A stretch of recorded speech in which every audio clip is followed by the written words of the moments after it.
धीर जन प्रियं प्रियकरं निर्मत्सरं पूजितं नाना शास्त्र विचारणैक निपुणं सद्धर्म. And now, text 1.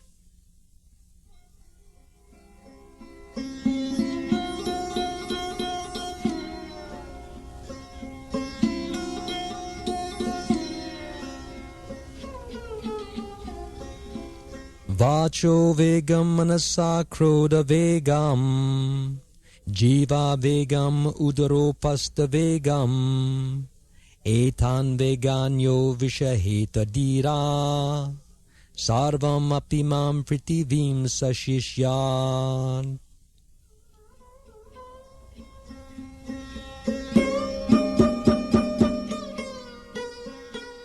Translation. A sober person who can tolerate the urge to speak, the mind's demands, the actions of anger, and the urges of the tongue, belly, and genitals is qualified to make disciples all over the world. Purport. In Srimad Bhagavatam, Canto 6, Chapter 1, verses 9 through 10, Parikshit Maharaj placed a number of intelligent questions before Shukdeva Goswami. One of these questions was, why do people undergo atonement if they cannot control their senses? For instance, a thief may know perfectly well that he may be arrested for his stealing, and he may actually even see a thief arrested by the police, yet he continues to steal. Experience is gathered by hearing and seeing. One who is less intelligent gathers experience by seeing, and one who is more intelligent gathers experience by hearing. When an intelligent person hears from the law books and shastras or scriptures that stealing is not good, and hears that a thief is punished when arrested, he refrains from theft. A less intelligent person may first have to be arrested and punished for stealing to learn to stop stealing. However, a rascal, a foolish man, may have the experience of both hearing and seeing and may even be punished, but still he continues to steal. Even if such a person atones and is punished by the government, he will again commit theft as soon as he comes out of jail. If punishment in jail is considered atonement, what is the benefit of such atonement? Thus Parikshit Maharaj inquired, Drishta shruta vyam yat papam, janan apyatmano hitam, karoti bhuyo vivasha, prayashchitam ato katam, kvachin nivartate badrat, kvachich charati tatpuna, prayash chitam ato partam, manye kunjara shochavat.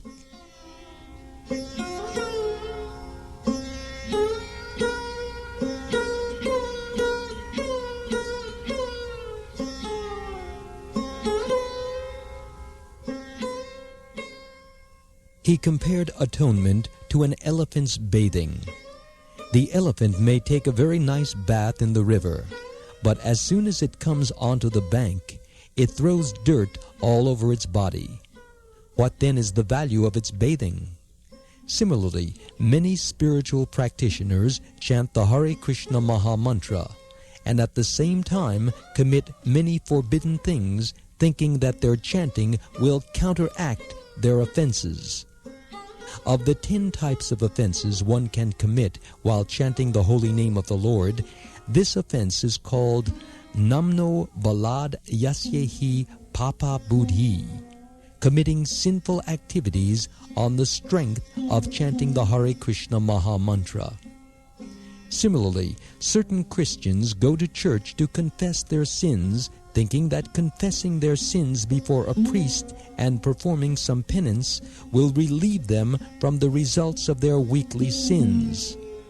As soon as Saturday is over and Sunday comes, they again begin their sinful activities, expecting to be forgiven the next Saturday. This kind of prayaschitta, or atonement, is condemned by Parikshit Maharaj, the most intelligent king of his time. Shukdev Goswami, equally intelligent as befitting the spiritual master of Maharaj Parikshit, answered the king and confirmed that his statement concerning atonement was correct. A sinful activity cannot be counteracted by a pious activity. Thus, real prayaschitta, atonement, is the awakening of our dormant Krishna consciousness.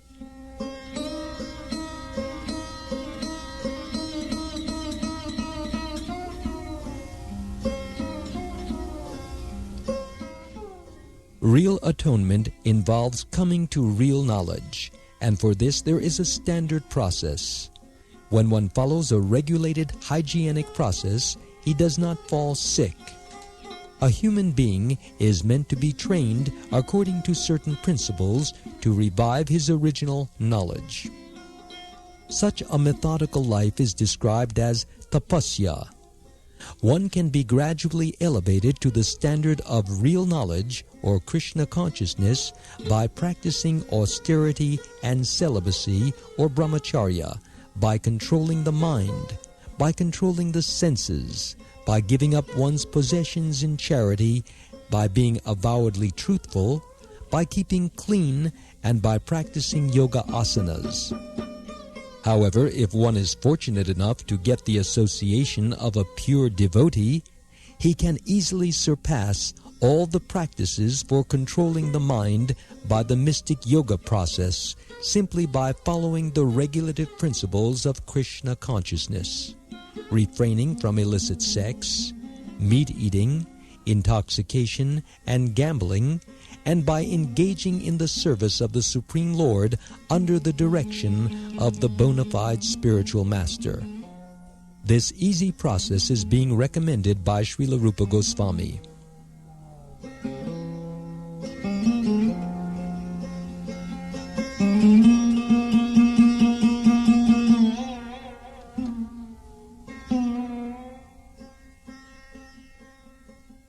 First, one must control his speaking power.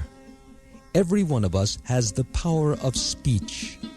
As soon as we get an opportunity, we begin to speak. If we do not speak about Krishna consciousness, we speak about all sorts of nonsense. A toad in a field speaks by croaking, and similarly, everyone who has a tongue wants to speak, even if all he has to say is nonsense. The croaking of the toad, however, simply invites the snake. Please come here and eat me. Nevertheless, although it is inviting death, the toad goes on croaking. The talking of materialistic men and impersonalist Mayavadi philosophers may be compared to the croaking of frogs. They are always speaking nonsense and thus inviting death to catch them. Controlling speech, however, does not mean self-imposed silence, the external process of mona, as Mayavadi philosophers think. Silence may appear helpful for some time, but ultimately it proves a failure. The meaning of controlled speech conveyed by Srila Rupa Goswami advocates the positive process of Krishna Katha, engaging the speaking process in glorifying the Supreme Lord, Sri Krishna. The tongue can thus glorify the name, form, qualities, and pastimes of the Lord. The preacher of Krishna Katha is always beyond the clutches of death. This is the significance of controlling the urge to speak. The restlessness or fickleness of the mind, manovega, is controlled when one can fix his mind on the lotus feet of Krishna. The Chaitanya Charitamrita, Madhya Lila, chapter 22, verse 31 says, Krishna Surya Sama Maya Haya Andhakara Yahan Krishna Tahan Nahi Mayara Adhikara, which means, Krishna is just like the sun, and Maya is just like darkness. If the sun is present, there is no question of darkness. Similarly, if Krishna is present in the mind, there is no possibility of the mind's being agitated by Maya's influence. The yogic process of negating all material thoughts will not help. To try to create a vacuum in the mind is artificial.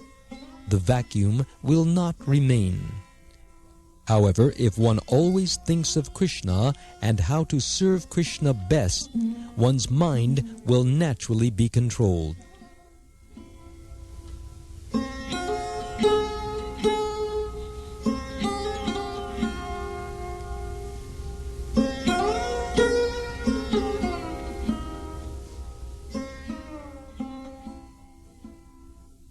Similarly, anger can be controlled. We cannot stop anger altogether, but if we simply become angry with those who blaspheme the Lord or the devotees of the Lord, we control our anger in Krishna consciousness. Lord Chaitanya Mahaprabhu became angry with the miscreant brothers Jagai and Madhai, who blasphemed and struck Nityananda Prabhu. In his Shikshastika, Lord Chaitanya wrote, Trinad api sunichena tarur api sahishnuna, which means, quote, one should be humbler than the grass and more tolerant than the tree, unquote. One may then ask why the Lord exhibited his anger. The point is that one should be ready to tolerate all insults to one's own self, but when Krishna or his pure devotee is blasphemed, a genuine devotee becomes angry and acts like fire against the offenders. Krodha, anger, cannot be stopped, but it can be applied rightly. It was in anger that Hanuman set fire to Lanka, but he is worshipped as the greatest devotee of Lord Ramachandra. This means that he utilized his anger in the right way. Arjuna serves as another example. He was not willing to fight, but Krishna incited his anger. You must fight. To fight without anger is not possible. Anger is controlled, however, when utilized in the service of the Lord. As for the urges of the tongue, we all experience that the tongue wants to eat palatable dishes. Generally, we should not allow the tongue to eat according to its choice, but should control the tongue by supplying prasad. The devotee's attitude is that he will eat only when Krishna gives him prasad. This is the way to control the urge of the tongue. One should take prasad at scheduled times and should not eat in restaurants or sweetmeat shops simply to satisfy the whims of the tongue or belly. If we stick to the principle of taking only prasad, the urges of the belly and tongue can be controlled.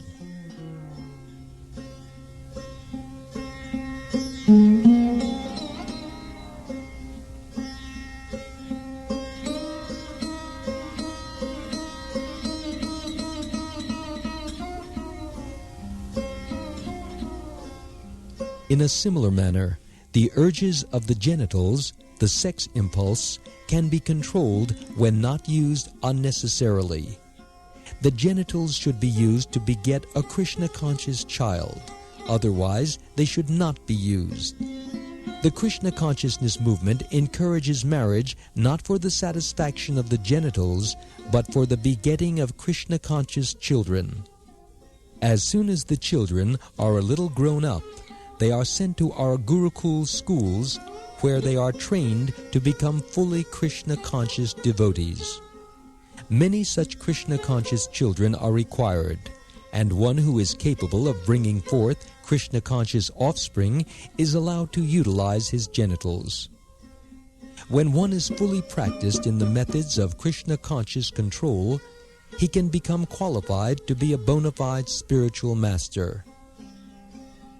In his Anuvriti explanation of Upadeshamrita, Srila Bhaktisiddhanta Saraswati Thakur writes that our material identification creates three kinds of urges: the urge to speak, the urge or demands of the mind, and the demands of the body. When a living entity falls victim to these three types of urges, his life becomes inauspicious. One who practices resisting these demands or urges is called tapasvi, or one who practices austerities. By such tapasya, one can overcome victimization by the material energy, the external potency of the Supreme Personality of Godhead.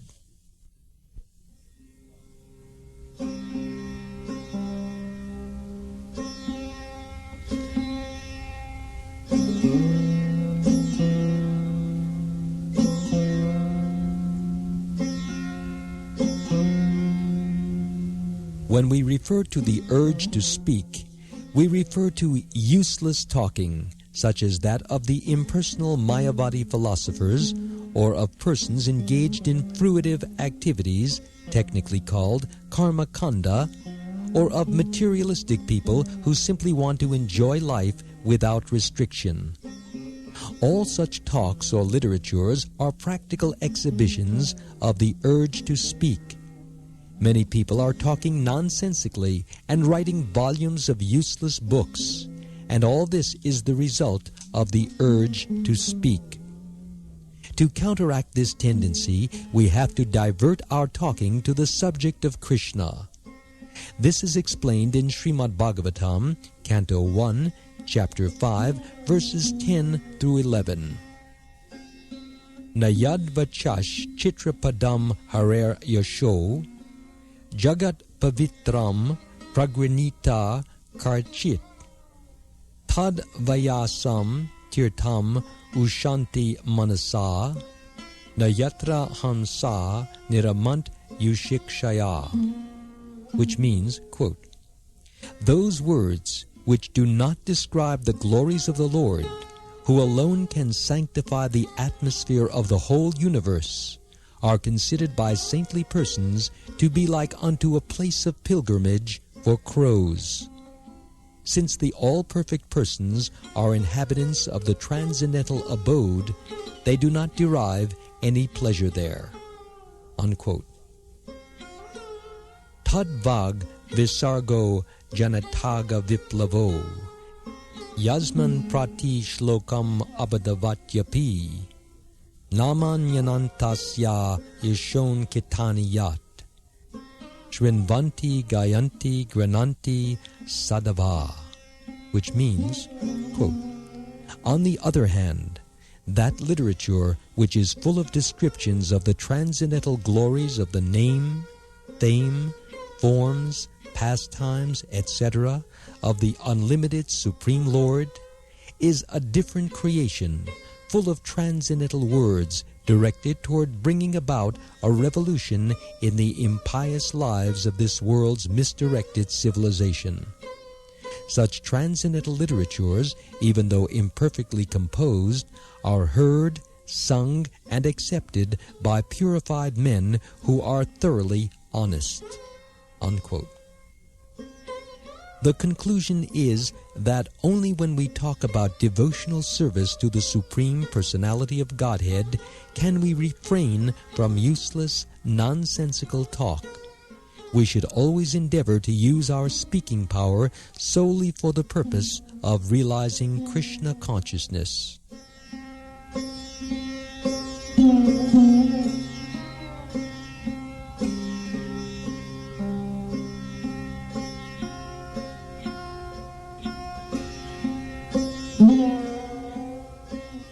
As for the agitations of the flickering mind, they are divided into two divisions. The first is called Avirodha Priti, or unrestricted attachment, and the other is called Virodha Yukta Krodha, anger arising from frustration. Adherence to the philosophy of the Mayavadis, belief in the fruitive results of karma bodies, and belief in plans based on materialistic desires are called Avirodha Priti. Jnanis, karmis, and materialistic plan makers generally attract the attention of conditioned souls. But when the materialists cannot fulfill their plans, and when their devices are frustrated, they become angry. Frustration of material desires produces anger. Similarly, the demands of the body can be divided into three categories: the demands of the tongue, the belly, and the genitals. One may observe that these three senses are physically situated in a straight line as far as the body is concerned, and that the bodily demands begin with the tongue. If one can restrain the demands of the tongue by limiting its activities to the eating of prasad, the urges of the belly and the genitals can automatically be controlled. In this connection, Srila Bhaktivinoda Thakur says, Sharira avidya jal, jadendriya tahikal, jive pele visaya sagare, tharamadye jiva ati, lobamai sadurmati, take jeta katina samsare, Krishna bara dayamai, kari bare jiva jai, Svaprasadana dila bai, sayanamrita kao, Radha Krishna gunagao, premedaka chaitanya nitai. Which means, quote, O Lord, this material body is a lump of ignorance, and the senses are a network of paths leading to death. Somehow or other we have fallen into the ocean of material sense enjoyment, and of all the senses, the tongue is the most voracious and uncontrollable. It is very difficult to control the tongue in this world, but you, dear Krishna, are very kind to us. You have sent this nice prasad to help us conquer the tongue. Therefore, let us take this prasad to our full satisfaction and glorify your lordships, Sri Sri Radha and Krishna, and in love call for the help of Lord Chaitanya and Prabhu Nityananda. Unquote. There are 6 kinds of rasas or tastes, and if one is agitated by any one of them, he becomes controlled by the urges of the tongue. Some persons are attracted to the eating of meat, fish, crabs, eggs, and other things produced by semina and blood and eaten in the form of dead bodies. Others are attracted by eating vegetables, creepers, spinach, or milk products, but all for the satisfaction of the tongue's demands. Such eating for sense gratification, including the use of extra quantities of spices like chili and tamarind, is to be given up by Krishna-conscious persons. The use of pan, haritaki, betel nuts, various spices used in pan making, tobacco, LSD, marijuana, opium, liquor, coffee, and tea is indulged in to fulfill illicit demands. If we can practice accepting only remnants of food offered to Krishna, it is possible to get free from Maya's victimization.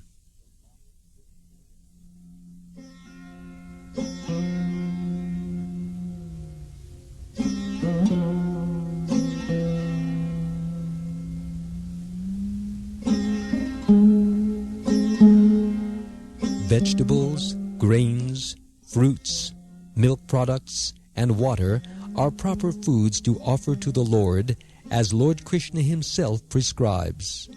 However, if one accepts prasad only because of its palatable taste, and thus eats too much, he also falls prey to trying to satisfy the demands of the tongue. Sri Chaitanya Mahaprabhu taught us to avoid very palatable dishes even while eating prasad. If we offer palatable dishes to the deity with the intention of eating such nice food, we are involved in trying to satisfy the demands of the tongue. If we accept the invitation of a rich man with the idea of receiving palatable food, we are also trying to satisfy the demands of the tongue. In Chaitanya Charitamrita, Antya Lila, chapter 6, verse 227, it is stated, Jivara lalase ye iti yuti daya, Shishnodara parayana Krishna nahi paya, which means, quote, that person who runs here and there seeking to gratify his palate, and who is always attached to the desires of his stomach and genitals, is unable to attain Krishna, unquote.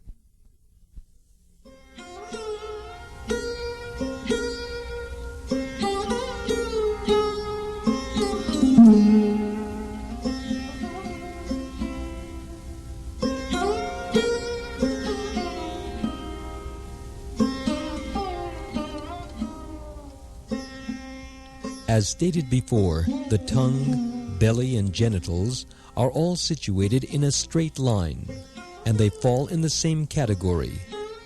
Lord Chaitanya has said, Bala na kaibe ara bala na paribe, which means, quote, do not dress luxuriously, and do not eat delicious foodstuffs, unquote. From the Chaitanya Charitamrita, Antya Lila, chapter 6, verse 236. Those who suffer from diseases of the stomach must be unable to control the urges of the belly, at least according to this analysis. When we desire to eat more than necessary, we automatically create many inconveniences in life.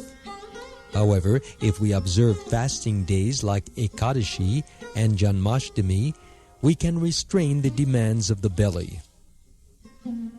As far as the urges of the genitals are concerned, there are two, proper and improper, or legal and illicit sex. When a man is properly mature, he can marry according to the rules and regulations of the Shastras and use his genitals for begetting nice children. That is legal and religious. Otherwise, he may adopt many artificial means to satisfy the demands of the genitals, and he may not use any restraint. When one indulges in illicit sex life as defined by the Shastras, either by thinking, planning, talking about, or actually having sexual intercourse, or by satisfying the genitals by artificial means, he is caught in the clutches of Maya. These instructions apply not only to householders, but also to Tyagis, or those who are in the renounced order of life. In his book, Prema Vivarta, chapter 7, Sri Jagadananda Pandit says, Vairagi Bai Gramya Katha Na Shunibe Kane Gramya Varta Na Kahibe Yabe Milibe Ane Svapane O Nakara Bai Stri Sambhashana Grihe Stri Chadia Bai Asiyacha Vana Yadi Chaha Pranaya Rakite Gorangera Sane Chota Hari Dasera Kata Take Yena Mane Balana Kaibe Ara Balana Paribe Hridaye Te Radha Krishna Sarvada Sevabe, which means, quote, my dear brother, you are in the renounced order of life and should not listen to talk about ordinary worldly things, nor should you talk about worldly things when you meet with others. Do not think of women even in dreams. You have accepted the renounced order of life with a vow that forbids you to associate with women. If you wish to associate with Chaitanya Mahaprabhu, you must always remember the incident of Chota Haridas and how he was rejected by the Lord.